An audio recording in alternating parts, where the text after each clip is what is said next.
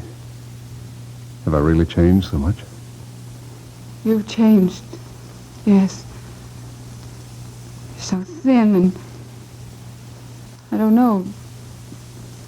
Your face. A few weeks of 8 hours sleep at night and 3 square meals a day, and I'll be all right before you know it. Well, I will be. Oh, I'm a little jumpy now, maybe, but there's nothing really wrong with me. Stop staring at me like that, Cathy. I'm not a psycho case. I'm not. Do you hear me? I'm sorry, Walter. I didn't realize I was sent here not because of anything serious, but just for the ordinary routine checkup. That's what he told you, isn't it? He? General Bailey, the commanding officer with the Army of Occupation at Stuttgart in Germany. He was the one who got clearance for me and ordered me to be brought here as soon as I reached New York City.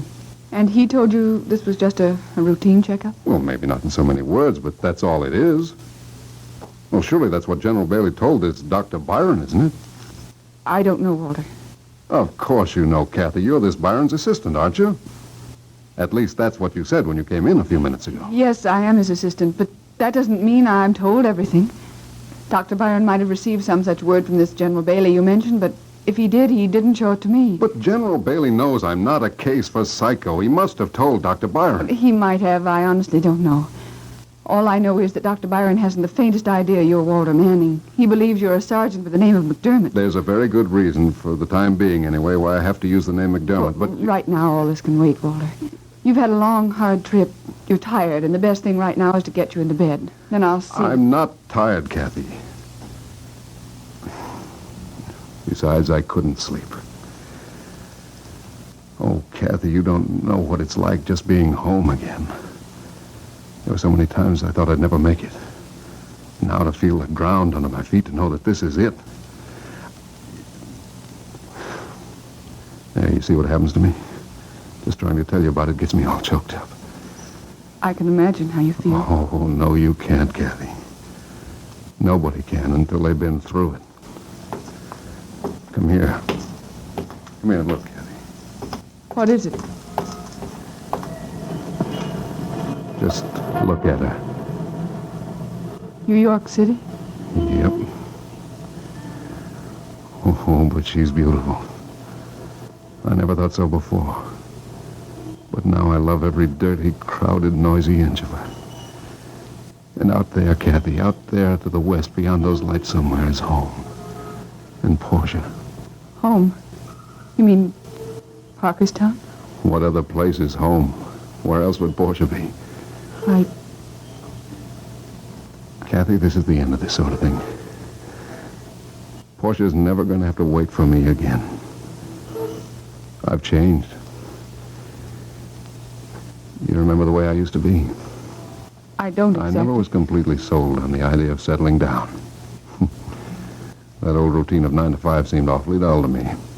Where there was excitement or adventure, that's where I had to be. Well, that's all over now. I'm going back to stay this time, Cathy. And I'm going to buy a part interest in the Herald if I can swing it. And Portia and I are going to have a home and raise a family. Yep, I've changed. This time I really mean it. Well, maybe you don't believe me. Maybe you think the way I feel just now is temporary. That once the thrill of being home again is worn off, I'll be on my way again. Not this time. Never again. If that's true, then you have changed. That's what she's always wanted, Cathy. And I've made her wait so long. Now she's going to have it. Oh, Cathy, I can hardly wait to get back home. You hear from her, don't you? I mean, she writes to you. Portia? Yes, how is she? Well... She's all right. There's nothing wrong. No, there's nothing wrong exactly. Well, then tell me, how is she? And Dickie? She's Walter, what's the matter? Walter. That sound. It's just the fire siren. It's just a fire siren. That's all. It's a fire siren. Keep telling me that, Cathy. My arm, Walter. You're hurting me. Keep saying it. Make me believe it. Don't let me. Don't. I can't stand it.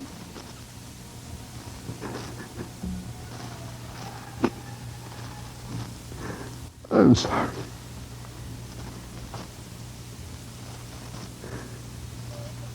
No, I'm not crazy. You gotta believe that, Cathy. It's just that certain kinds of sound, when I hear them, this happens. I know better. Every time I tell myself I won't let it happen. Then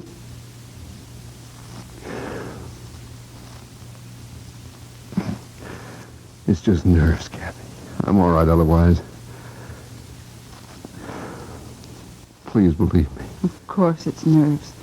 And it's worse now than it would be ordinarily because you're tired and hungry. I'm going to order you a tray, and while I'm gone, I want you to get your clothes off and get into bed. I won't be before you go, Cathy. What is it? This Dr. Byron. What about him? Well, when will I be able to see him? He was planning to see you as soon as you came in, but, well, something came up suddenly and he had to leave the clinic. You mean I won't be able to see him before tomorrow morning? But he said he'd stop in before going home.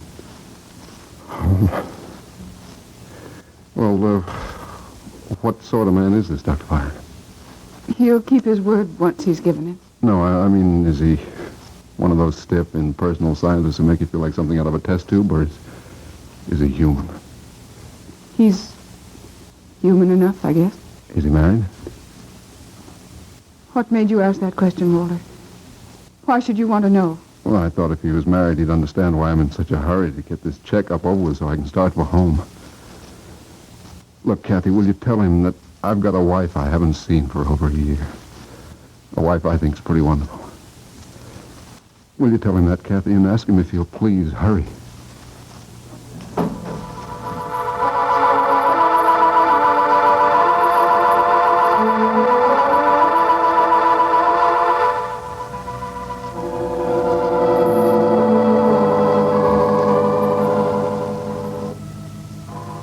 Cathy smiles and nods her head, but all the time the muscles of her face feel stiff and wooden. How can she tell him the woman he is so eager to go home to is the same woman who has promised only yesterday to marry Dr. Byron? In a moment, we'll look into next week's chapters, but now, are your mornings all hurry, scurry, and rush? Well, that's all the more reason for getting acquainted with Post 40% bran flakes. In just a very few minutes, you can fix and eat a generous serving of this delicious Keep Fit cereal with milk and fruit. And you'll have a breakfast main dish that's right for energy and fitness and regularity. In fact, the first of Post Bran Flakes' 3 extra benefits is prevention. You see, Post 40% bran flakes provide just enough bran to help prevent irregularity due to lack of bulk in the diet. Benefit number 2, whole grain nourishment, including B vitamins. Benefit number 3, minerals, iron, and phosphorus for good blood and strong bones. What's more, Post Bran Flakes and milk supply some protein and other important values of ration meats. So every morning, enjoy delicious, unrationed Post 40% bran flakes. Life is swell when you keep well.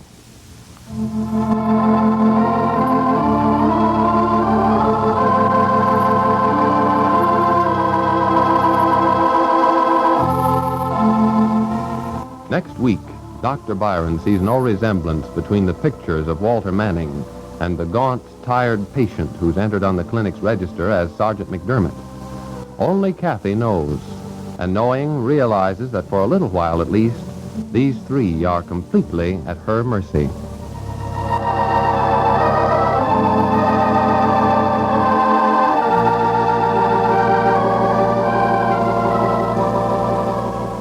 This program is brought to you by the world's most popular bran flake cereals, Post Bran Flakes and Post Raisin Bran, the only raisin bran made with Post 40% bran flakes. This is George Putnam speaking for Post 40% bran flakes and Post Raisin Bran, and inviting you to listen again Monday at this same time to Portia Faces Life, written by Mona Kent.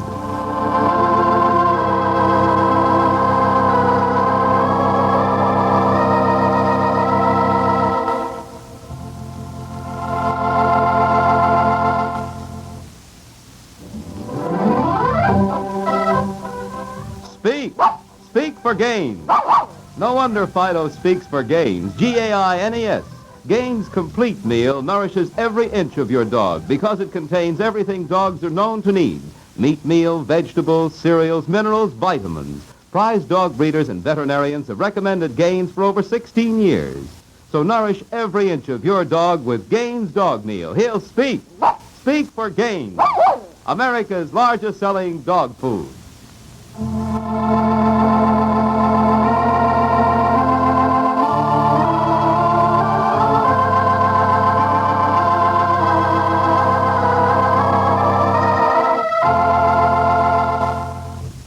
This is the National Broadcasting Company.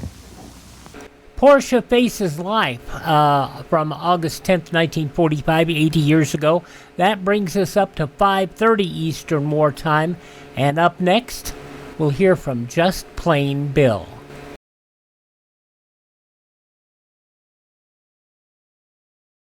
All right, up next, 5:30 Eastern Wartime on August 10th, 1945. It was a Friday, 80 years ago. We will hear Just Plain Bill. Notice, though, that before that, we have a promotional announcement for the 6 o'clock news. It's NBC for dependable news and reliable reports. In 30 minutes, Lyle Van will bring you all the news and the news behind the news. Listen at 6 o'clock tonight over this station, WEAF, NBC in New York. And now stay tuned for Just Plain Bill.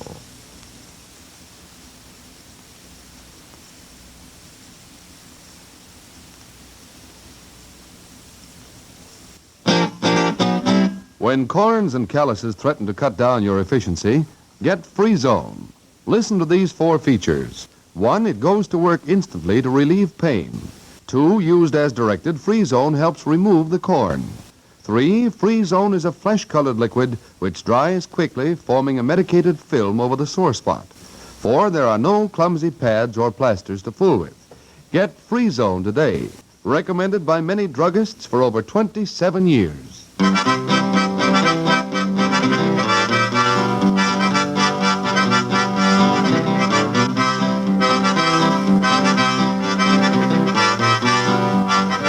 Now, Just Plain Bill.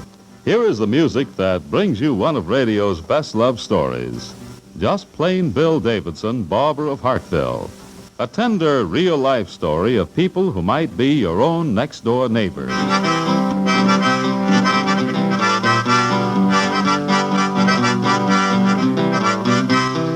Here's something you should know if you ever suffer from the sudden pain of headaches, neuritis, or neuralgia. It's a way to ease the pain, often within a few minutes. A way that's incredibly fast and effective. It's Anacin. Anacin is made like a doctor's prescription. That is, it contains not just one, but a combination of medically proven active ingredients in easy-to-take tablet form. Thousands of people were first introduced to Anacin through their own physicians or dentists. But today it's in such widespread use that all drugstores have it, and anyone may enjoy its benefits. Next time you suffer from the pains of a headache, neuritis, or neuralgia, by all means try Anacin. You'll like the convenience of Anacin tablets, and you'll be delighted with Anacin's incredibly fast action. Take only as directed. If pain persists or is unusually severe, see your doctor. Anacin, Anacin. Ask for it today at your druggist.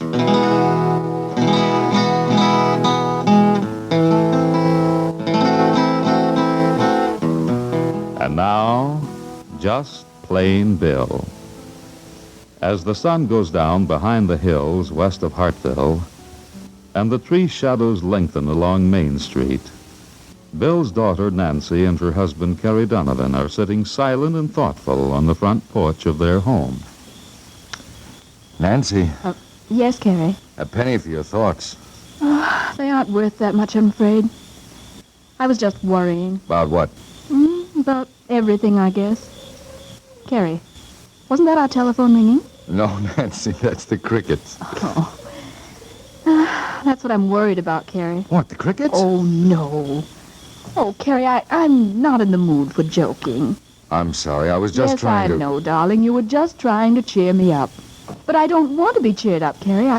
I just want to hear from Daddy about how Gwen Arthur is. You're worried about the way Gwen's taking the death of her mother, aren't you? Yes, she was terribly upset this afternoon. Well, that's only natural. Well, it isn't natural for a girl to be as bitter as Gwen is. She's had a pretty bad shock, Nancy. Even that shouldn't make her turn against all her friends who tried to help her. She'll get over it. I don't know. She said some pretty bitter things. Once this shock is worn off, she'll be sorry she ever said them. It may be too late then. Too late? Gwen was cruel, Kerry. She accused Dr. Hunter of murdering her mother. And she told Dr. Hunter's son, Jeff, the boy who loves her, that she never wanted to see him again. I tell you, she'll get over that, Nancy, once she calms down. Yes, Gwen may get over it, Kerry, but I wonder if Dr. Hunter and Jeff ever will.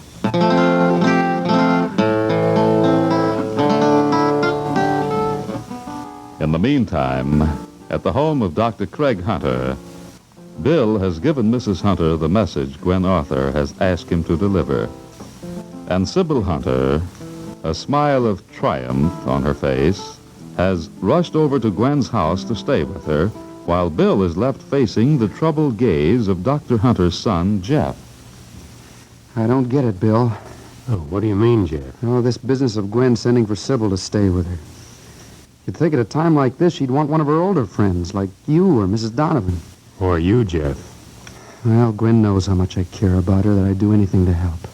I'm afraid right now Gwen is confused and upset, son. Well, that's all the more reason why she should have friends around her. Sybil isn't her friend.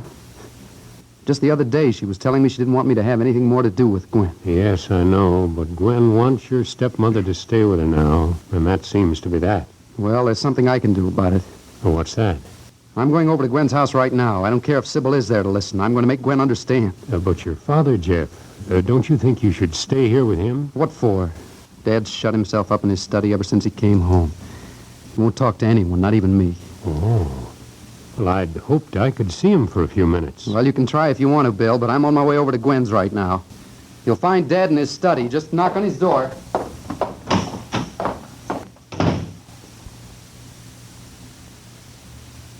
If Craig Hunter has shut himself away from everyone, it means just one thing.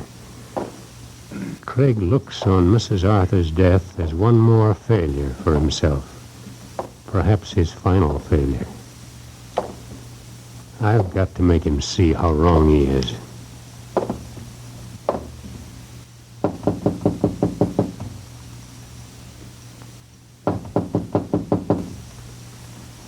Oh, Craig. Oh, Craig, you let me in. Who is it? It's me, Bill Davidson. I want to talk to you. Not now, Bill. I don't want to see anyone now. But I've got to talk to you now, Craig. It's about a sick friend.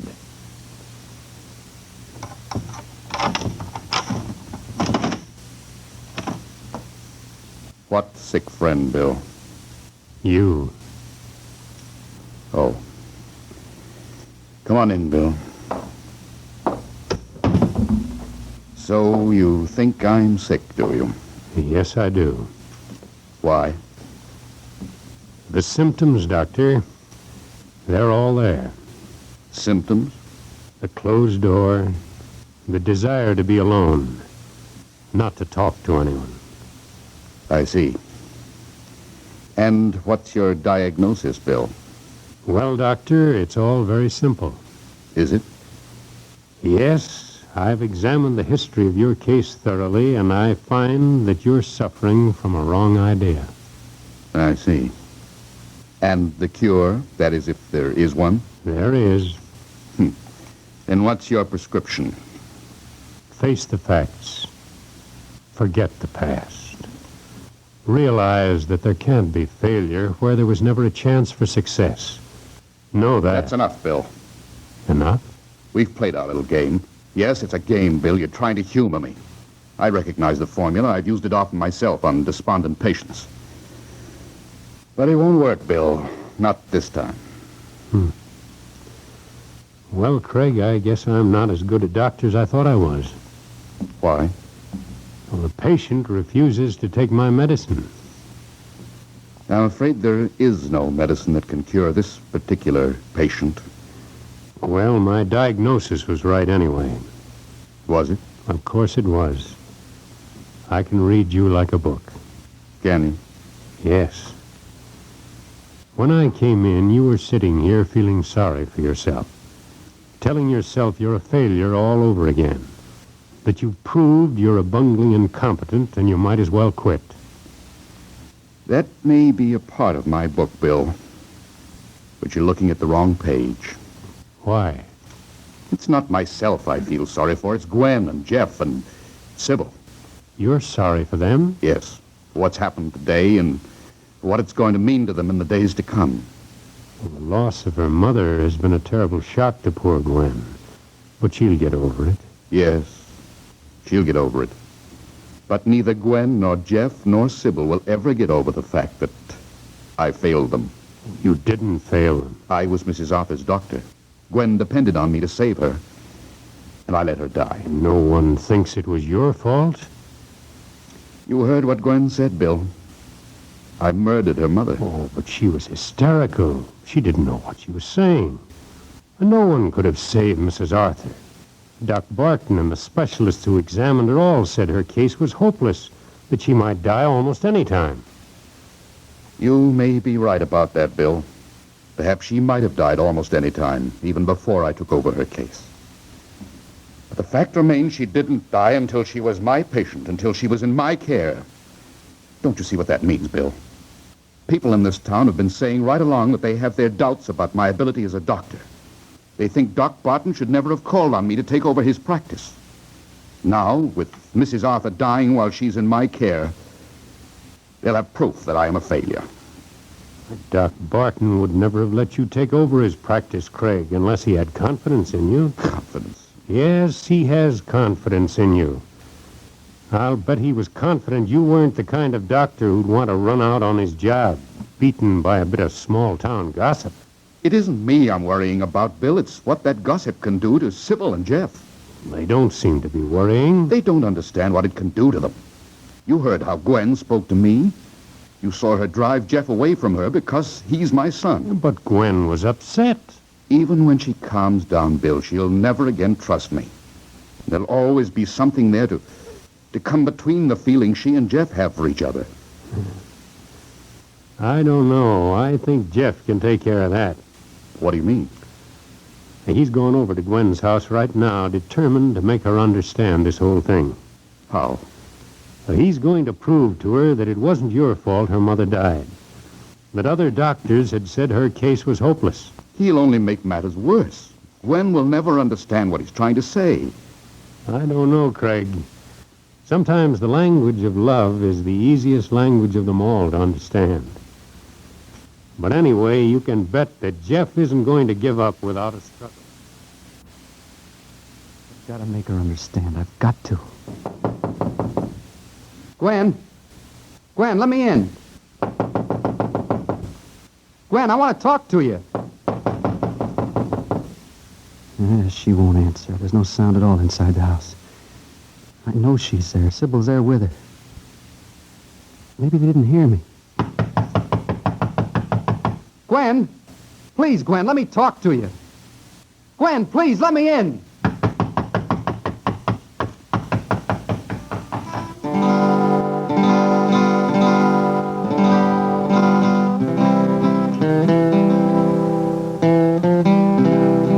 Although Jeff continues to knock on her door and beg her to listen, Gwen refuses to answer.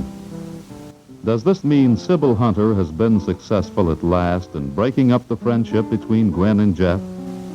A friendship on which, as Bill has said, so much depends.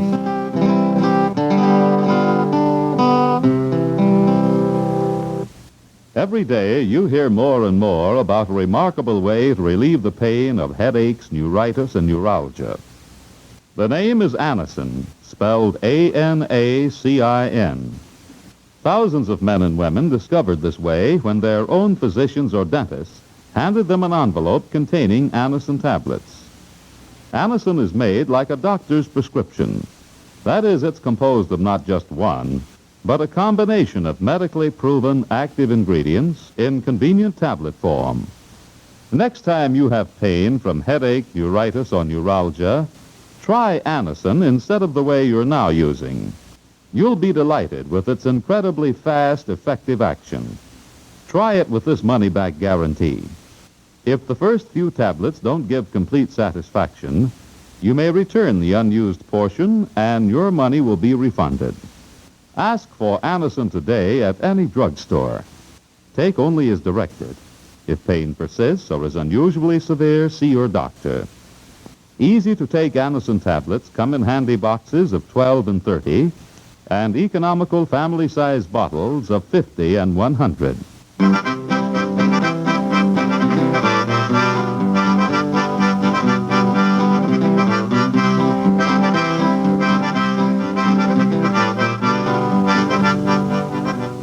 Listen for Just Plain Bill on the station at the same time Monday. This is John Cornell saying goodbye for Just Plain Bill and for the Whitehall Pharmaceutical Company, makers of Anacin.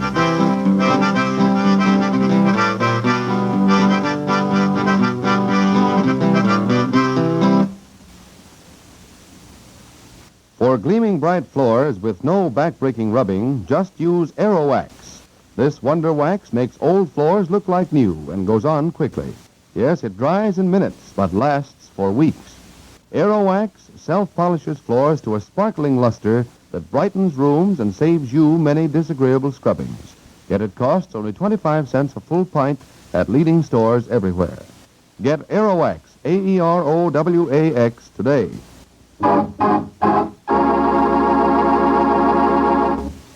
If that name Lyle Van you heard at the very beginning with that promotional announcement of the upcoming news, we'll tell you about that in about 15 minutes. But we have one more show to go to get us to 6 o'clock and the 6 o'clock report with Lyle Van, as we have to hear from Front Page Farrell.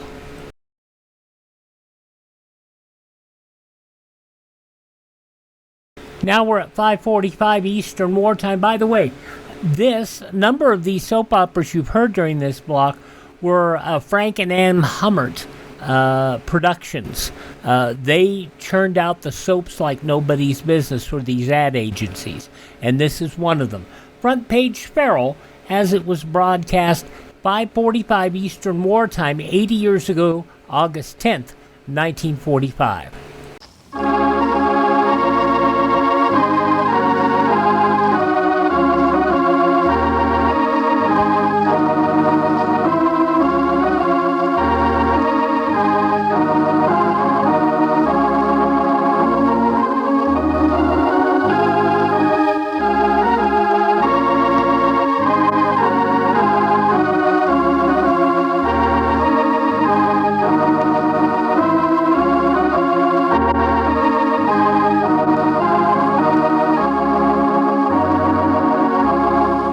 We now present the unforgettable radio drama, Front Page Farrell, the story of a crack newspaperman and his wife, the story of David and Sally Farrell.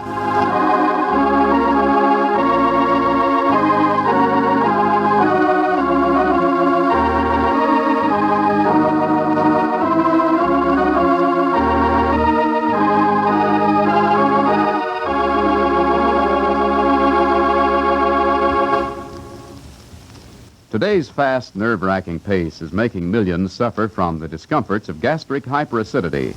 Eating on the run, working under pressure, nervous tension, and smoking more than you should all help cause the trouble many know as American stomach.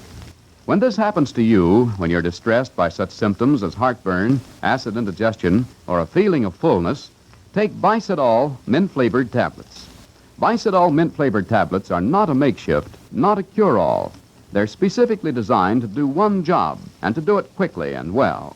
And that job is to bring you prompt, pleasant relief of American stomach. Bicidol mint-flavored tablets help neutralize the excess acids that cause this discomfort. They soothe irritated membranes while gently helping to restore normal balance.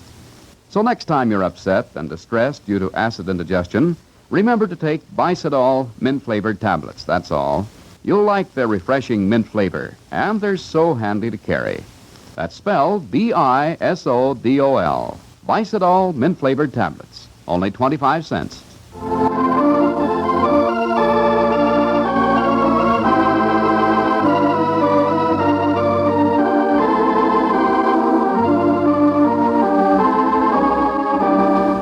Now, Front Page Farrell, the story of a New York newspaper reporter and his wife, Sally. David is working late on the paper tonight. The presses have shut down for a while. Only a few lights burn here and there throughout the plant, and the tapping of the teletype can barely be heard from far off in the wire room. David yawns, stretches, and looks up, surprised as Kate Ward, his fellow reporter on the Eagle, walks into his office. Well, Kate, what are you doing working so late? Making up for the work I didn't do yesterday, Dave. My Sunday feature should have been in last night. Murphy will have my life if I don't get it in tonight. That's right. I knew I missed you around yesterday. Oh, you mean it mattered to you? The day wasn't the same without me? Kate, there was a void in my life, a huge, empty space without you. I don't know how I got through the day. Oh, Mr. Farrell. Oh, yourself. No kidding. I did miss you, though, Kate. I had to drink a whole container of coffee myself. Bet it kept you awake at night. Well, it helped to keep me awake during the day. That's something. Murphy probably didn't recognize you with your eyes open. What? Yeah. About 11 o'clock, he tapped me on the shoulder and he said, "Where's your press card, bud? Are you new around here?" No. Sure. And what did you say? Why, I threw my arms around him. There were tears in my eyes, and I said, "Murphy, old friend, it's me. I've come back, your faithful old reporter, your slave. Don't you remember Rip Van Farrell?" Oh, what happened there? Murphy, I'm afraid, didn't see the humor of the situation. Yeah, I'm afraid he won't see the humor in my late story either. Why didn't you get it in yesterday? Where were you? It's my birthday. I was out celebrating. Your birthday, and you didn't tell me? Say, you know, I would have bought you lunch. Big-hearted Dave. I had a lunch date. Two-timer. Oh, it's good to be 16. I beg your pardon. Nothing. I was just looking for my yo-yo. Beast. By the way, what are you doing around here so late? I've got a story on the reaction to the British elections. It's developing into a treatise on democracy. The people's responsibility. That's the key to it, you know. I'm sorry, but what's the key to what? People being on guard. You can't have democracy without it. That's why the German people are guilty. Well, what do you mean? Well, you can blame any outside cause you want, Kate, but the fact remains the German people accepted Hitler. And therefore, they are responsible for him. And for this whole bloody war. You can't be passive about democracy. Yeah, you got something there, Dave. I know it. Hey, by the way, any news of our one-man underground movement? Oh, you mean Kurt Mallet? Mm-hmm. He cabled Rocky. He wants to come to America, you know. Yeah, I know. You told me that last week. Well, when is he coming? Let's see, what's tonight? Friday. Why? Friday. End of the week. What are you looking so mysterious about? I thought by tonight I'd know if he was coming. I don't get you, Dave. So Rocky set the end of the week as her deadline to decide whether or not to help bring Mallet to this country. Well, how come? I thought she was so anxious to meet him. Well, Kate, now look. This is off the record. Strictly a coffee confidence, you might say. You understand? David, Farrell, we have known each other how long? Well, right. Rocky's afraid that she may be too anxious to meet him. Oh. But, there's Grover Courtney. That's the trouble. There's Grover Courtney. Oh, now I see. Rocky is afraid that in case she finds herself intrigued by Dr. Mallet, it may not be so easy to shake the great Grover. You know, Kate, for a 16-year-old, you're a very bright little girl. Yeah. Why, thank you, kind sir. Honey, you know, one thing's been puzzling me all day. And what's that? This morning, Harry told me that Grover had mentioned something about getting Rocky to marry him right away. Well, an item for our society page. I wonder how that goes with Rocky. Maybe it's her idea. Yeah, but Kurt Mallet... That's the point. Maybe she sees marriage to Courtney now as a solution. If she were Courtney's wife, she wouldn't dare be more than an interested spectator when Mallet comes to America. I don't know, Kate. The workings of women's minds are too much for me. Of course, I don't believe that marriage necessarily makes a woman immune to another man's charms. For a 16-year-old, you have the darndest notions. Well, I'll tell you a little secret. I used to read the Lovelorn columns instead of Uncle Wiggily. At any rate, I was hoping to hear from Rocky tonight. I'm anxious to know if she's decided. I wonder if she's called at home.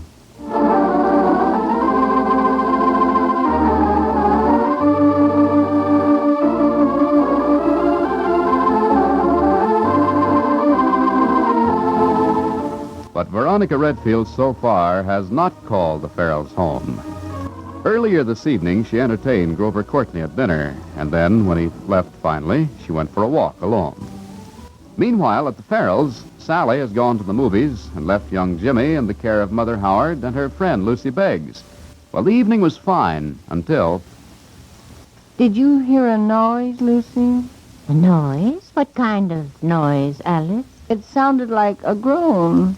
My goodness, a groan? Yes, that's what it sounded like, I'm sure. Could it have been Jimmy? Oh, no, it was too deep. It was a low-down groan. Low down? Like a man groaning? Like a big man. Oh, there it is again. Yes, this time I heard it, too. I heard it. Very low down. Alice.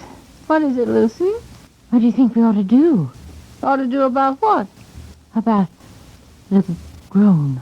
Oh, I don't suppose there's anything we can do. Well, we can't just sit here. Why not? You're not afraid, are you? Oh, no, but... There it is again.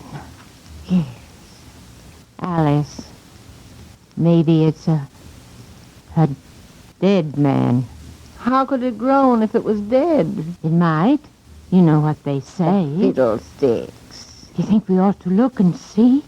Oh, no. Alice. What? You remember that old haunted house back in Pewaukee? What makes you bring that up now? Oh, I don't know. I just happened to think of it. Oh, there it is again. Alice, maybe we ought to call the police. Oh, no. David, maybe. Oh, well, it's really silly, but if you want to... Well, the phone's near you, Alice. I guess I'm a little too nervous. Anyway, you're calm. All right. Oh, I guess it slipped out of my fingers. The noise must have awakened Peter. Where was he? In the bathroom, I think, lying on the tile to keep cool. Oh, here he comes. Why, look, Alice. He's all covered with white stuff. What have you got all over you, doggy? Why, he's trailing some white powder behind him. Well, you want to go and see what it is, Alice? Well... I'll go with you. All right.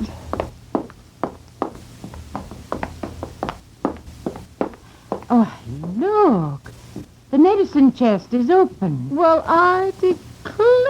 He must have climbed up on the washstand and opened it with his nose. And look, all over the floor, the white stuff. There's a box there. He must have knocked it down. What is it? The groan. It's in here. It came from him. Who? The dog.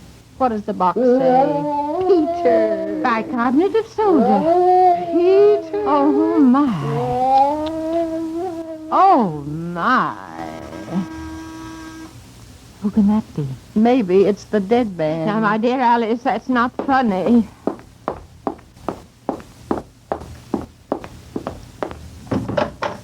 Oh, is Mr. Farrell in? No, he's not. Who shall I say called? Oh. Was Mrs. Farrell home? No, she's not here either. Well, then you must be Mrs. Howard. I'm Veronica Redfield. Oh, Veronica Redfield. Veronica Redfield. Do you expect them soon? I don't know. Lucy, stop shining that lamp at Miss Redfield's face. Well, would you do me a favor? When they come in, would you tell them to call me at home? I'll be up. Tell them I've decided. Tell them that I've reached a decision about Kurt Mallet.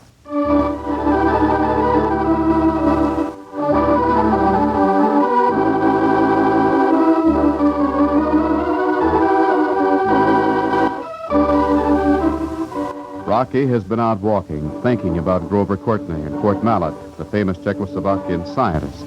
Now she has made her decision. You'll want to hear what she tells David and Sally in Monday's chapter of Front Page Farrell.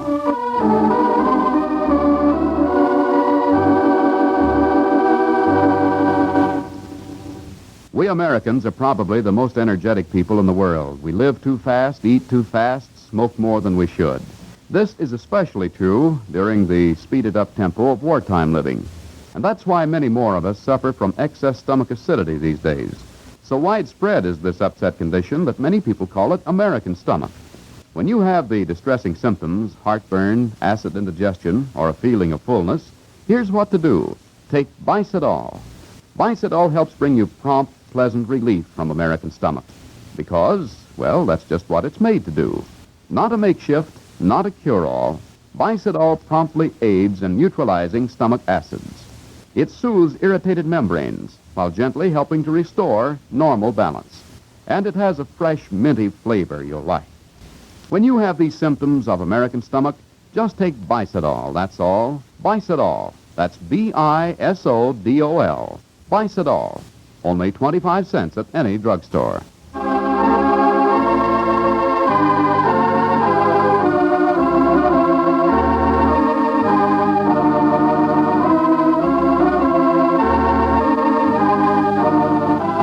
When David and Sally come home, they find Rocky's message and go to hear her decision.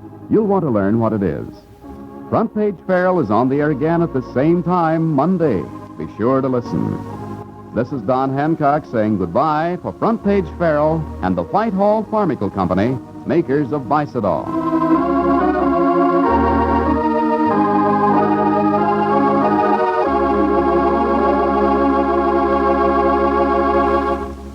When muscles are stiff and sore from unusual exercise or strain, many people now use heat, the liniment that's strong yet does not burn the skin. Wonderful relief from muscular soreness comes as comforting heat quickly starts to penetrate. Just brush it on the sore place with the applicator. For a liniment that starts at once to ease muscular pain and keeps on working for hours, ask your druggist for Heat liniment. H-E-E-T. Heat.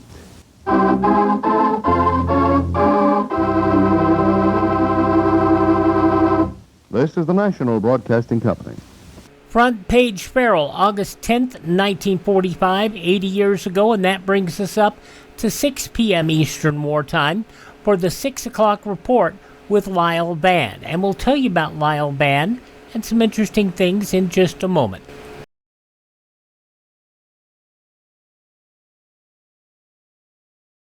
Lyle Vann was a noted newsman, primarily known for his work on WRR Radio, where he hosted News on the Human Side, and it is broadcast with Goodnight Little Redheads Everywhere, part of a family of radio personalities. You might know his son, Dirk Vann, who succeeded him in news. He was the host of First Light on what was originally NBC Radio and then Westwood One. We will hear about Lyle Vann and more, but right now, let us listen to Lyle Vann and the 6 o'clock report from 6 o'clock Eastern Wartime, August 10th, 1945, 80 years ago. 6 p.m. GRUEN, Gruen Precision Watch Time. The Curvex, exclusive with Gruen. WEAF, NBC in New York.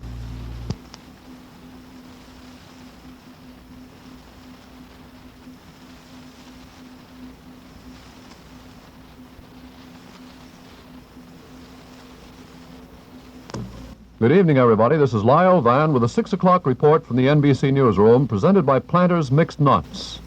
In the headlines, the Allies are discussing Japan's offer of surrender, provided they can keep their emperor. No indication from official sources on whether Hirohito must go. Premature celebrations around the world greet the first word of Japan's decision. I'll be back with a full news report. First, here's Jack Costello. Your daughter will be the envy of her friends when she wears the lovely charm bracelet Planters Mixed Nuts are offering her. At almost no cost, Planters offer a handsome charm bracelet complete with 6 charms. The charms are made of lightweight plastic in a variety of bright summer colors, and these gay charms hang from a sturdy chain of gold-finished metal links. This charm bracelet's yours from Planters for just 10 cents. Simply buy a jar of Planters Mixed Nuts. Your family and your serviceman will enjoy these delicious combinations of crisp salted almonds, cashews, peanuts, and pecans or filberts. And for the bracelet, mail the label with 10 cents to Planters Mixed Nuts, care of this station. Now the day's news by Lyle Vann. The Allied powers are considering Japan's offer to surrender. 3 years and 8 months after Pearl Harbor, 6 days after the first use of our atom bomb, 48 hours after Russia's declaration of war. The White House tells us in an official statement the latest word on the surrender proceedings. Our government, through regular diplomatic channels, is in communication with Great Britain, Soviet Russia, and China regarding the Japanese surrender offer. The statement read by President Truman's press secretary, Charles G. Ross. That's all. There is no indication of the official attitude toward the Japanese request that Emperor Hirohito be allowed to keep his throne, the only request made by Tokyo short of unconditional surrender. The White House statement issued at 3:30 p.m. climaxes a day of feverish activity. Cabinet ministers, Secretary Burns, Secretary Stimson, Secretary Forrestal meeting 3 times with President Truman. Streets leading to the White House blocked off. Governments meeting in London. Former Prime Minister Churchill going to sit with Prime Minister Attlee's cabinet. In Chungking and in Moscow. The Japanese offer making its slow progress around the world after its first broadcast by the Tokyo radio. Confirmed by NBC at Stockholm, where it was transmitted by the Swedish envoy. Other confirmation from Bern as the surrender offer moved through Swiss official circles. And finally, the official acknowledgement in Washington that the surrender is being studied. The widest speculation, of course, is on the possibility that the Japanese may be allowed to keep their emperor. The Italian surrender and retention of the House of Savoy was cited to show that the Allies have no ideological scruples about retaining the royal family. One report says the U.S. is ready to leave the little ruler on the throne, and some London sources are quoted as saying Britain favors keeping hands off the emperor. But tonight, other London sources are quoted as saying Hirohito has been outlawed as a war criminal by the Chinese government, making his continuance impossible. But all speculation as to the official attitude of the Allied governments is just that, speculation. No hint direct from the chiefs of state whether the offer will be accepted. Meanwhile, the shooting war goes on full steam. Surrender or no surrender, the Russians are rolling ahead with amazing speed in northwestern Manchuria, advancing 110 miles in less than 48 hours of fighting, driving from Manchuli and capturing the rail center of Hailar, deep within the Pubit province, moving down the rail line that leads to the heart of Manchuria. Moscow's second communique tells of 2 new penetrations across the border. The campaign in the east is reported going smoothly, overrunning fortified Jap cities in the area northwest of Vladivostok, and the communique clearly indicates the Japanese are offering only slight resistance so far. The Tokyo radio, meanwhile, says the Red Banner Army has begun attacking on 2 other fronts, in Korea and on Sakhalin Island, directly north of Honshu, a report partly borne out by Russian correspondents who say the Red Fleet has gone into action. And the super fortresses, 160 strong, each with its Mustang fighter escort, keep to the air, going through the 5th straight day, returning to the Tokyo area to blast the Tokyo arsenal and the Amasagi oil refinery, which once produced most of Japan's aviation gasoline. No opposition, all the B-29s returning safely.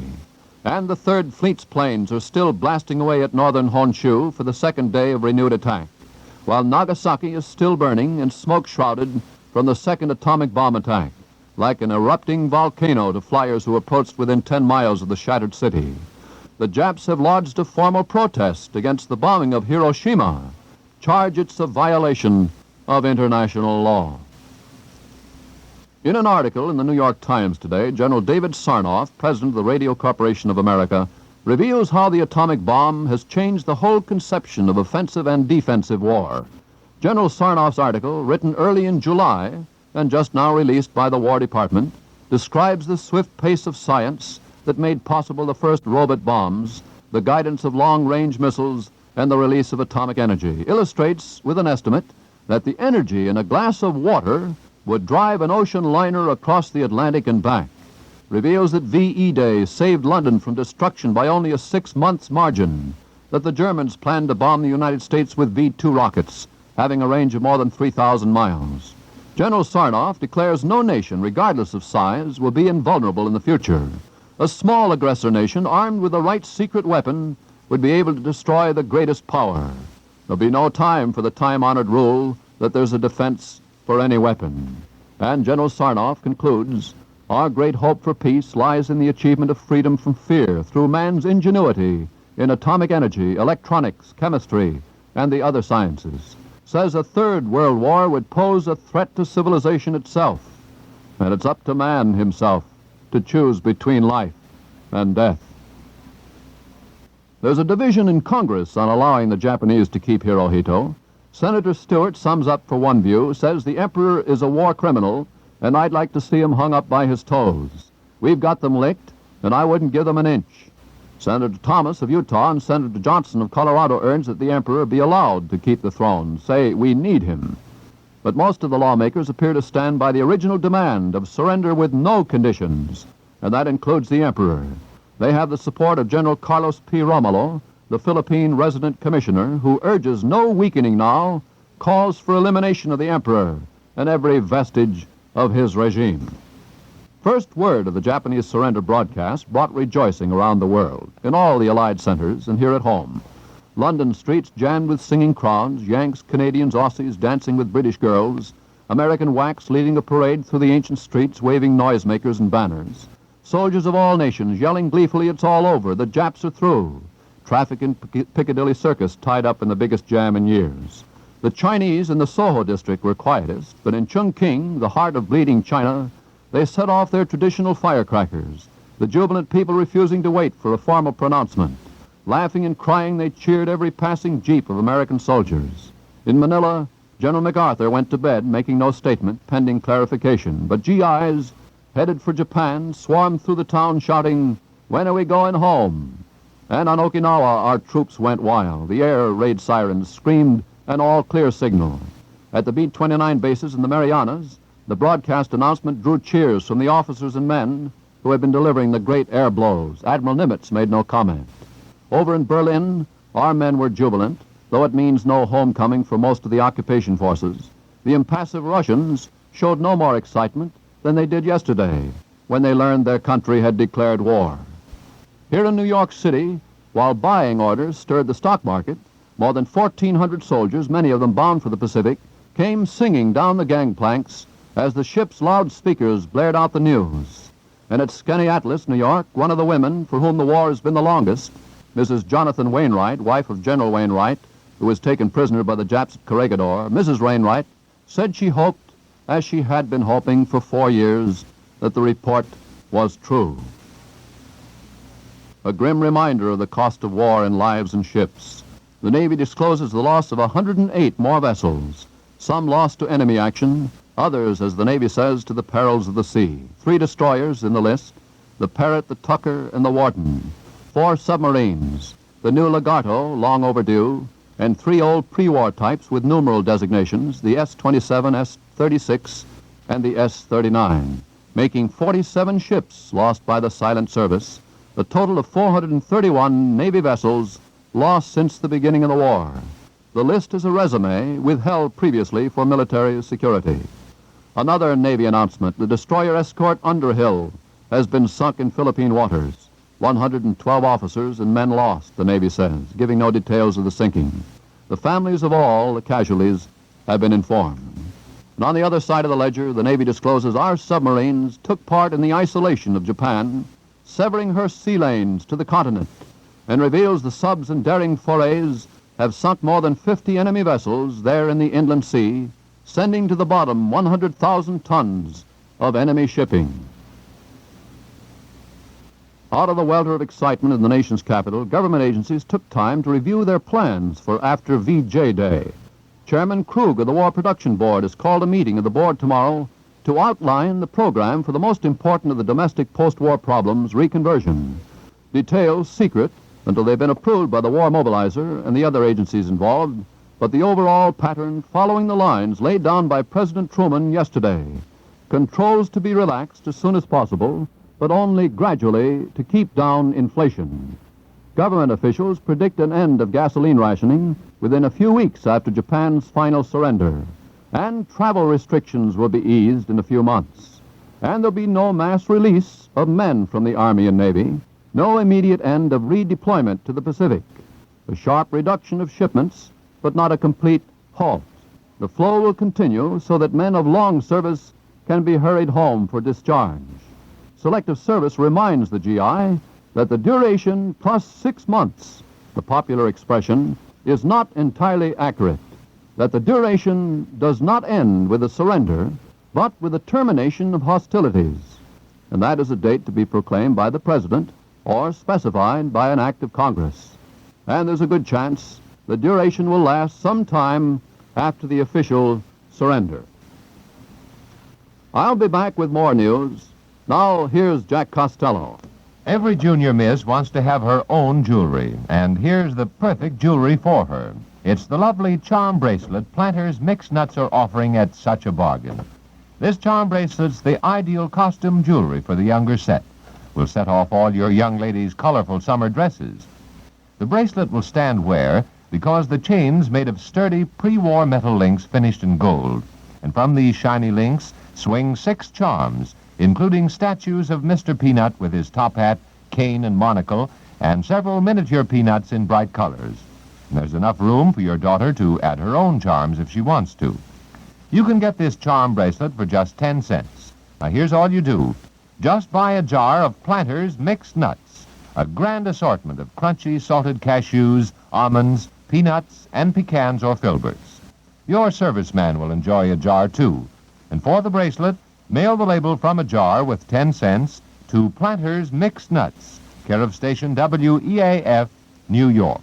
Allow 10 days for delivery. Ladies, wait till you taste salad dressing made from Planters High Hat Peanut Oil. You'll wish you'd tried it before. High Hat Peanut Oil is grand for frying and baking, too. Is refined by the makers of Planters Peanuts. Now back to Lyle Van for the rest of the news. The latest count in that railroad collision at Michigan, North Dakota, puts the toll at 34 known dead, 50 other persons injured, 10 seriously. 18 of the dead have been identified as members of the armed services. No names have been released. At his home in Bonham, Texas, House Speaker Sam Rayburn said simply that the war situation now had reached the stage of watchful and hopeful waiting. And now for the baseball scores. The Yankees romped over Cleveland 10-4 and gained ground as Boston shut out the Tigers 9-0. Chicago beat Washington 6-3. Philadelphia and St. Louis play tonight. In the National League, the Dodgers walloped Cincinnati again 9-4. The Cardinals downed the Giants 5-2, and Boston nosed out the Cubs 2-1. Pittsburgh and Philadelphia are down for a night twin bill. And the weather forecast for New York City and vicinity: clear tonight, lowest temperature about 65 in town and 55 in the suburbs. Mostly sunny tomorrow, high around 85. Temperature at present is 83 degrees. And if you tuned in late, here's the big headlines. The Allies are discussing Japan's offer of surrender, provided they can keep their emperor. But no indication from official sources on whether Hirohito must go. And that's the 6 o'clock report. This is Lyle Van saying good night until tomorrow night. Lyle Van brings you the day's news every weekday night at this same time, presented Mondays, Wednesdays, and Fridays by Planters Mixed Nuts. This is the National Broadcasting Company. I very vaguely remember Dirk Van, and I think at the time this would have been in the 70s, having Dirk reporting for Mutual, which might have been a fact.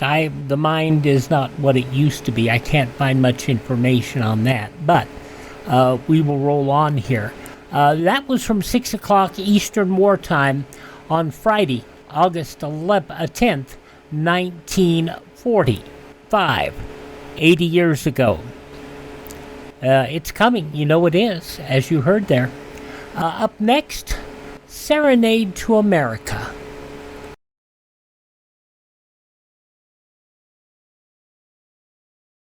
Okay, up next, what we believe was a filler program, Serenade to America, as it was broadcast on WEAF in New York City at 6:15 in the evening, Eastern Wartime, on August 10th, 1945, 80 years ago. 6:15 p.m. Eastern Wartime. This is WEAF, New York.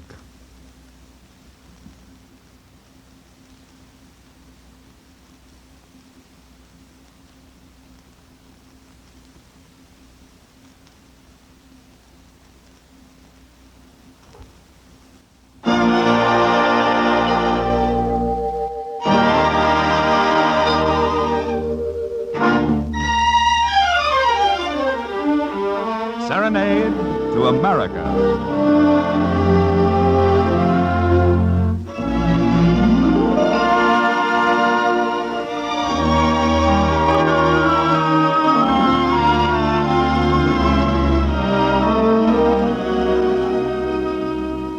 Across the air, America, we send you a serenade. H. Leopold Spitali will conduct the orchestra. Nan Merriman and Thomas Hayward will be the soloists. Milton Kay is featured at the piano.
guarda il mare com'è bello, ispira tanto sentimento, come tuo suave soccento, che me desto fa sognar. Senti come lieve sale dai giardini odor d'aranci, un profumo non va eguale per chi palpita d'amor. E tu dici o palco a Dio, allontani dal mio cuore questa terra dell'amore. Hai la forza di lasciar. Vede il mare di Sorrento che adesso ricelle in fondo, ti girato tutto il mondo, non la sa dimenticar. Vedi come le sirena ti guardano incantate, pare che vogliano a te sola dolci cose mormorar. E tu dici o palco a Dio, allontana dal mio cuore questa terra dell'amore. Hai la forza di lasciar, ma non mi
The National Broadcasting Company interrupts this program to bring you a bulletin. We take you now to NBC in London. Here's a bulletin from London. Number 10 Downing Street has just announced that the British government is in communication with the United States, Russia, and China. But it's added that no official statement on Japan's surrender terms can be made now. I return you to NBC in the United States. This bulletin came to you from NBC in London. Keep tuned to your NBC station for later news. Tears must fall.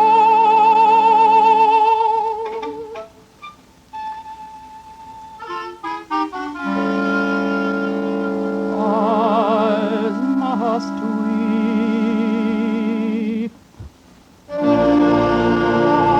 All I see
I love thee, I love thee till the day when from the skies the stars shall pass away. My life, I love thee, knows all the world thou art, and close thy tendrils twine about my heart. Oh, dreary hours that pass and leave me sad and alone, while I wait, my dearest one, my own. When I thy song at morning noon, oh my dear, for thee I long, oh would that thou wert near. Thy song divine has made me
On Serenade to America today, you heard H. Leopold Spitalny in the orchestra, the voices of Nan Merriman and Thomas Hayward, Milton Kay at the piano.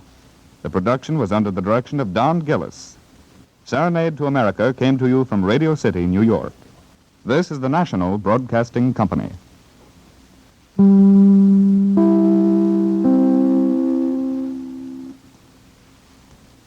WEAF, New York. Okay, a couple of thoughts about what we just listened to, the Serenade to America.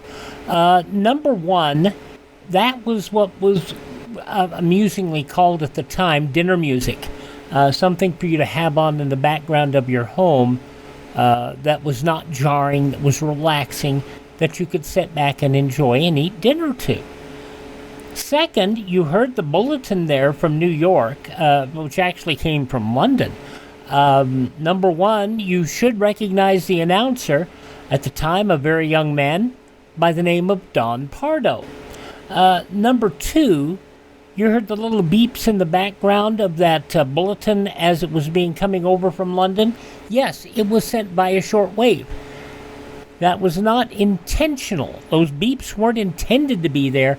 That was there just because shortwave had those artifacts.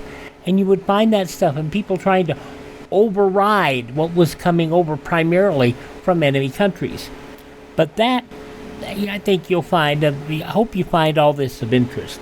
This goes back to this date 80 years ago, 4 days before the official VJ Day, which is August 14th. And we'll hear a lot of that coming up still here on Classic Radio Theater with Wyatt Cox. But we're up to 6:40 Eastern Wartime, and it's time to hear Bill Stern Sports next.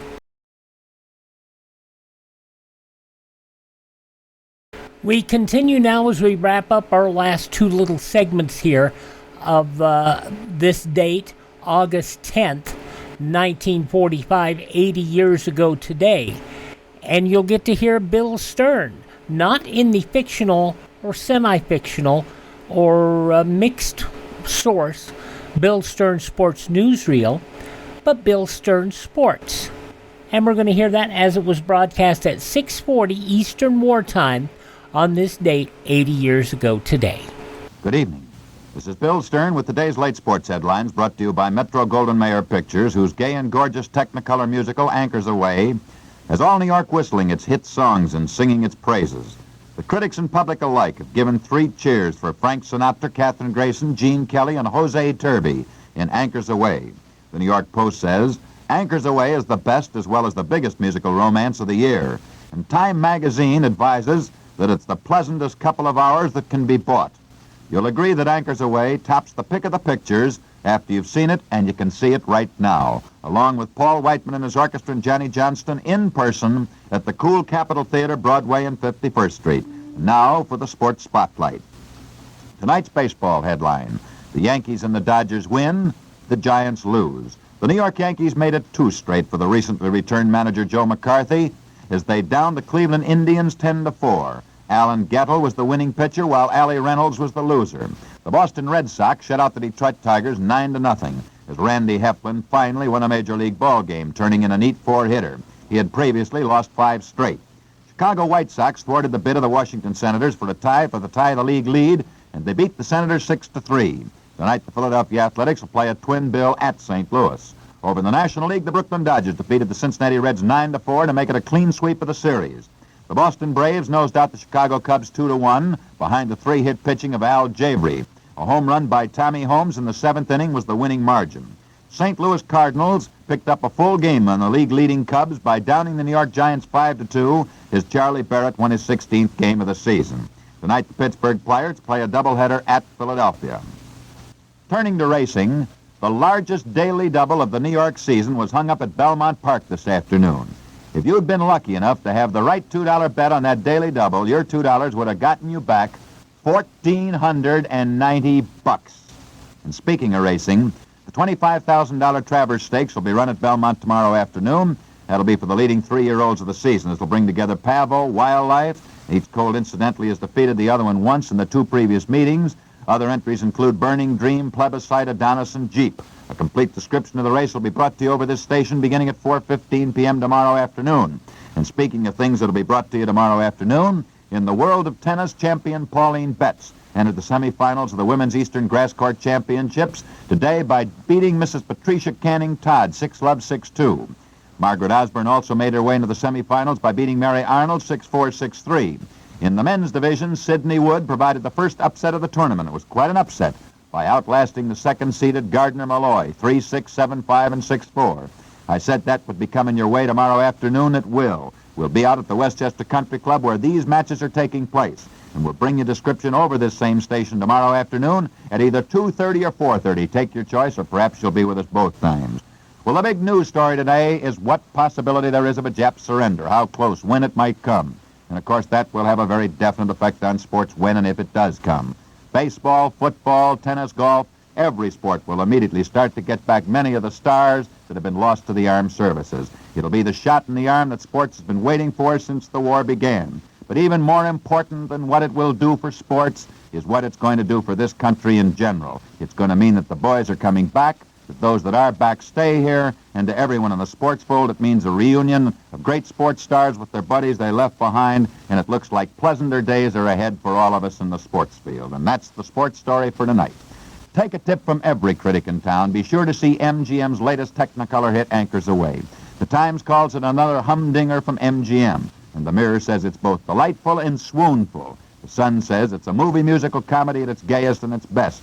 You'll make with a 21-gun salute after you've seen Frankie Sinatra, Kathryn Grayson, Gene Kelly, and Jose Turby in Anchors Aweigh. It's now playing at the cool Capitol Theater, and on the stage is Paul Whiteman and his orchestra and the popular singing Johnny Johnston, all at the Capitol Theater. It's Bill Stern reminding you and hoping you have a pleasant weekend, reminding you to tune in same station tomorrow night for another session of MGM Sports Time. Until then, good night. This is the National Broadcasting Company.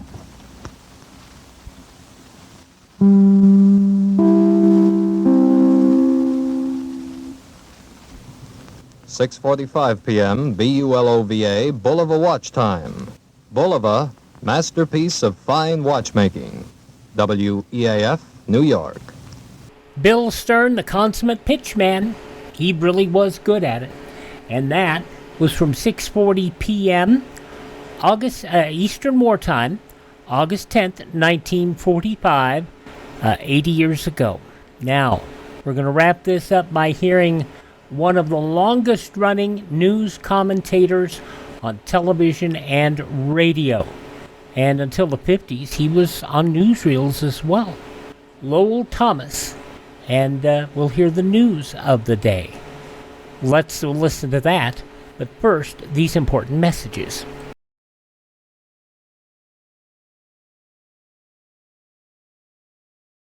We wrap up this edition of Classic Radio Theater with Wyatt Cox by listening to a gentleman I truly respected, Lowell Thomas.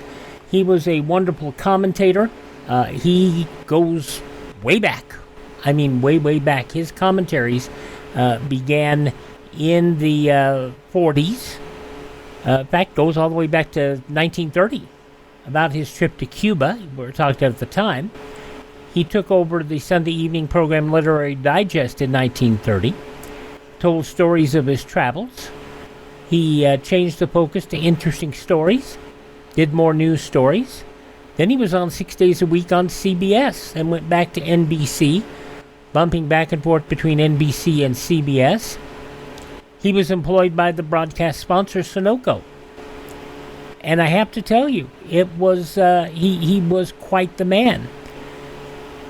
He did a lot of traveling, and one of these days I'll spend a lot more time on it. What might interest you most is he and his manager and investing partner, Frank Smith, they both got together and purchased a little company called Hudson Valley Broadcasting Company. That would become Capital Cities Television Corporation and then would become ABC, purchased by Capital Cities. That was a long time ago and a valley far, far away. He retired in 1976, and yes, Paul Harvey was on longer than he was. And in one of his last commentaries, he lamented the fact that he was only able to speak for 5 minutes a night, of which 90 seconds was commercial commentary, so he only had 3.5 minutes.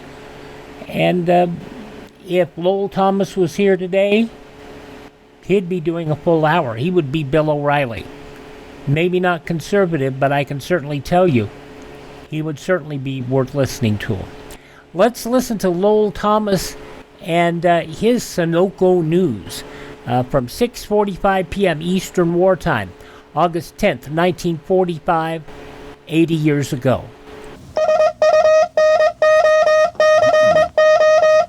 Ladies and gentlemen, because of the importance of today's news, we present without delay the Sunoco News Voice of the Air, Lowell Thomas. Good evening, everybody. The White House announces that there will be no new statement until tomorrow. This means, of course, that discussions by radio telephone are being held. Discussions concerning Japan's offer of surrender. Washington, London, Moscow, and Chongqing now framing their decision. When this decision will be communicated to Tokyo via the governments of Switzerland and Sweden, we are not told. That takes time. And meanwhile, the formal end of the war is in abeyance. It even took time for the surrender offer to become official today. The Tokyo announcement by radio came at 7:35 this morning with the statement that Tokyo was communicating with the Allies through the Swiss and Swedish diplomatic channels. Messages had to be coded and decoded and transmitted, and it was not until afternoon today that the White House gave out the statement that yes, the Jap surrender offer was official. Whereupon President Truman went into conferences with his cabinet members, and the interchange between Allied capitals was on. The whole question centers around the rather unimpressive figure of the Japanese Emperor Hirohito, White Horse and all. Tokyo accepting the terms of the Potsdam Ultimatum, stripping Japan of its conquered territories and its military power, but providing for the survival of the Japanese nation under a peaceful and democratic government. That ultimatum made no mention of the Mikado, who is a religious as well as a political figure to the Japanese, and that left a loophole, which the Japs are now seeking, with the proposal that they'll give up if they can keep their emperor. What answer will they get? Well, maybe the Allied powers will reply that the Mikado can stay on his throne. Or maybe they'll say, no emperor. Or perhaps they may simply refuse to give any assurance on that point, refuse to concede any condition, and take the attitude that the question of the Japanese emperor is for the Allies to decide. The word from London is that Great Britain is willing to let the Japs have their Mikado if the United States is willing to do so. And the view is that the Washington government may be inclined to keep Hirohito on the throne in Tokyo as a means of carrying out the surrender and of avoiding chaos. It is pointed out that American propaganda leaflets telling the Japs to quit urge them to ask their emperor to surrender. Today, one line of London comment was this: nobody would have urged the German people to ask Hitler to surrender. And what about China, which suffered so much at the hands of Japan? There have been Chinese demands that Hirohito would be treated as a war criminal, should be. This, however, has not been put forward as the official view of the Chiang Kai-shek government. And what about Moscow? Soviet Russia, as usual, is the enigma. There has been no intimation of what Stalin thinks about the fate of the emperor of defeated Japan.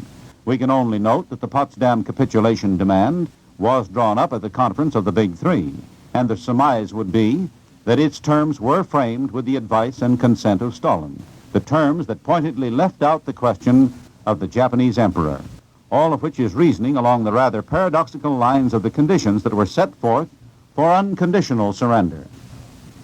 One story tonight is that the Japanese capitulation came at the instance of the Emperor Hirohito himself, the Mikado acting to bring an end to the war and the atomic bombing.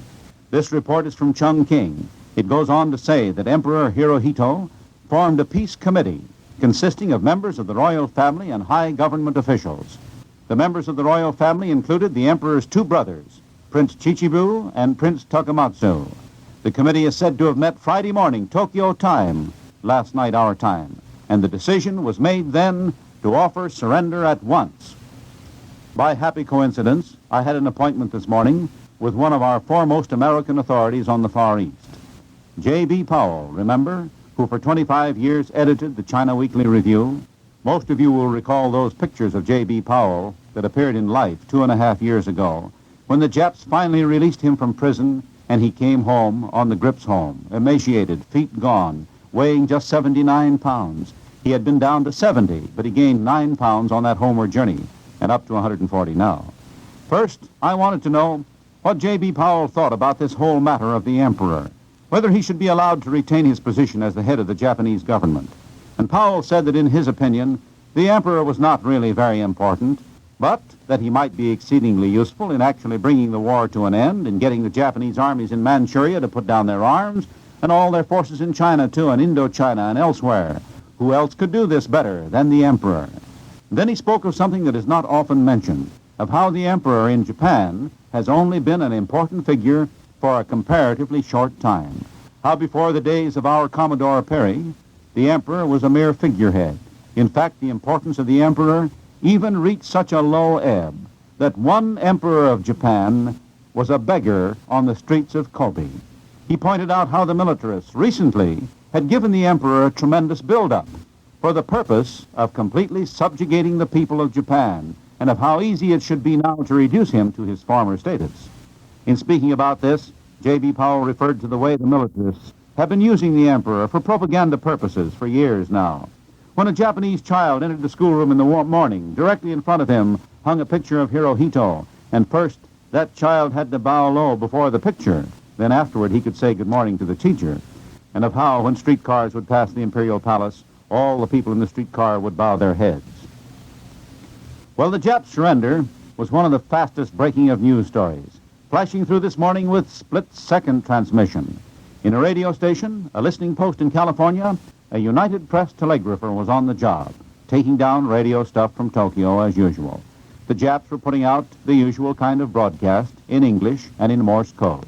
The telegrapher was typing out that Morse code, but not on a typewriter. He was punching the keyboard of a teletype machine, and what he copied came out on the other end of the wire in the United Press newsroom at San Francisco. There, news editor Hennon Hackett stood watching a message as it was ticked off on the machine. It was coming in slowly. The Japs were sending their Morse code at a dragging pace, about 25 words a minute. For an hour or so, Tokyo had been broadcasting humdrum news, something about the Jap Red Cross, for example. Then, here came another dispatch, as the news editor happened to be standing there looking. This one, like the others, began flat and dull, so it seemed. The slow-worded bulletin started in this tedious fashion. The Japanese government today addressed the following communication to the Swiss and Swedish governments. That made news editor Hennon Hackett feel like yawning. It sounded like another Jap protest about the atomic bomb. Tokyo had been shooting out a routine of propaganda, complaining about the elemental devastation that had hit Hiroshima. And this sounded like an announcement of an official remonstrance through the Swiss and Swedish governments. The bulletin continued in that same slow gait, 25 words a minute. The Japanese government, it said in that dragging way, are ready to accept the terms of the joint declaration which was issued at Potsdam. And that brought a wild howl from one electrified news editor. There it was. Flash, he shouted to the teletype operators in the newsroom, the men who sit at machines connected with newspaper offices across this continent. They immediately started teletyping what he called out to them, the Flash. The Japs offer to surrender, he said. And so on for the rest of the bulletin. The first news flash to the American people of the Japanese acceptance of the Potsdam Ultimatum. And that's how this greatest of stories broke. Well, from China, we have a story bearing on one curious fact that was noted in the Tokyo surrender broadcast this morning. The Jap radio message in Morse code gave the surrender offer in a fashion complete enough to be definite, and then interruption. The radio telegrapher was going into another sentence. He was abruptly cut off, and that led to surmises that something untoward might have happened at the other end. Maybe some Japs opposing capitulation had broken in, interrupted the broadcast, accepting the Potsdam terms. The word from China states that a Tokyo broadcast heard in Chongqing admitted that there had been disturbances when that first surrender offer was put on the air, and they were suppressed.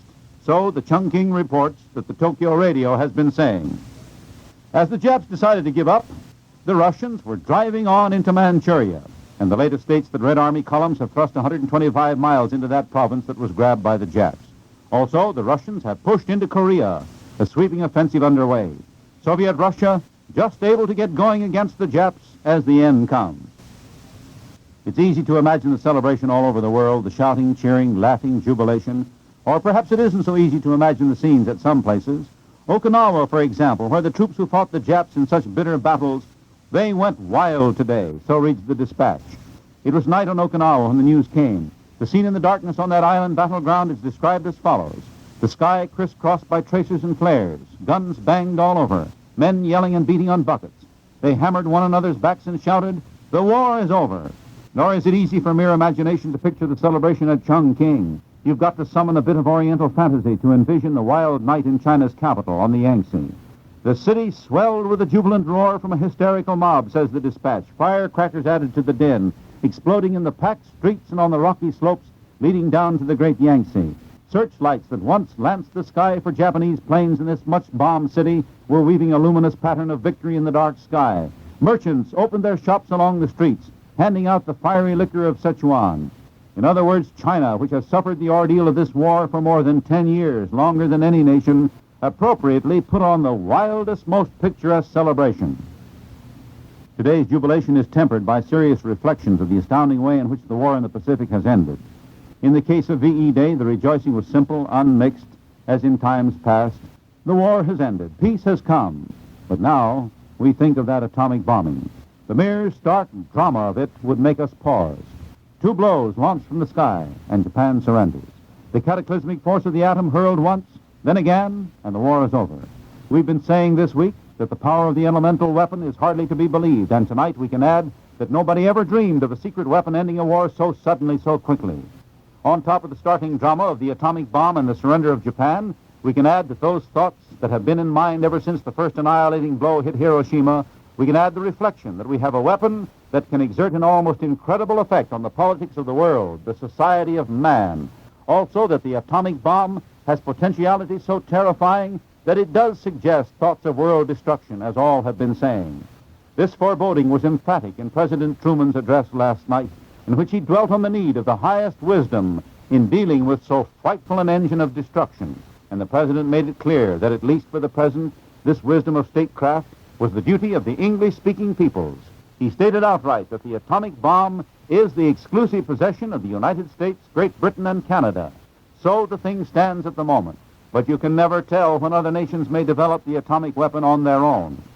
Serious thought is deepened when we hear that some British physicists refused to work on the development of the atomic bomb because they thought the weapon too terrible to be brought into existence. And the word is that other scientists hoped that the atomic research would fail. They were afraid that the atomic explosions, when set in motion, might get out of control and spread, leading to the phantasmal thought of the destruction of the world.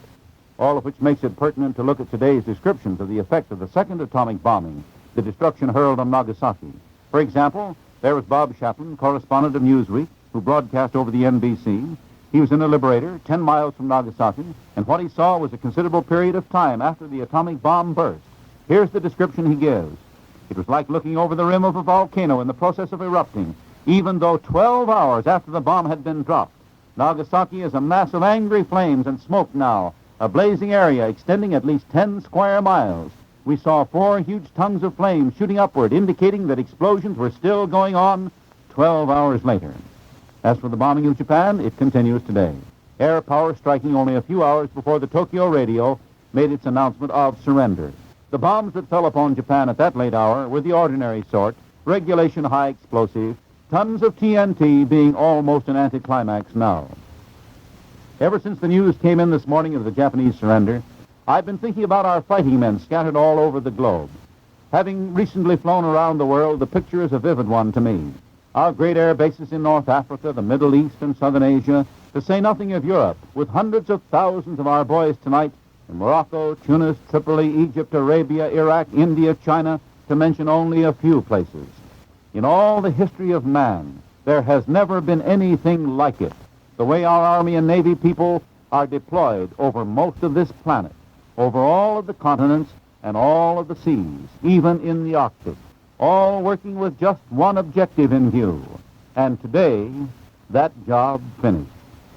Chennault's airmen in Kunming, our jungle specialists in Burma, the boys I found marooned at remote airstrips in tropical South America, our Arctic weather detachments in Baffinland, Ellesmere Land, Greenland, the chaps I met at the Tibetan frontier who were buying up Central Asian horses for the Chinese armies, that cook who made us the delicious chocolate pie on a carrier off Okinawa, a carrier that a few days before had been hit by a suicide plane.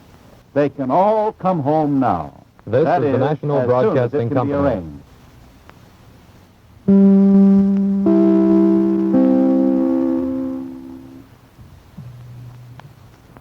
By transcription, This is Amos, And this is Andy. and we are both telling you about Fred Waring's new morning program on NBC. Yes, sir. It's a great show. the new Fred Waring Show is great. Listen each morning, Monday through Friday at 11 over this station, WEAF, NBC in New York. Lowell Thomas was so wound up, we didn't even get a Sunoco commercial. He was so wound up talking about it. Now, we put a link to the Lowell Thomas Wikipedia page in today's show notes. I hope you will read about Lowell Thomas and realize he was quite an announcer. He was quite a commentator and had a heck of a life. Wonderful. Lowell Thomas in the news, 6:45 Eastern Wartime, 80 years ago, August 10th, 1945. That was a Friday. Coming up on the upcoming Thursday, you would hear, or rather, coming up 4 days hence, I should say, you would hear the real VJ Day. And we'll bring you a special on that 4 days hence. Thanks for being with us. I hope you enjoy this, and I hope you get some education and a smile, realizing what the end of World War II was like for America. I'm Wyatt Cox, and thank you for being with us. ClassicRadio.stream is the webpage. We will see you for more Classic Radio Theater. I'm Wyatt Cox.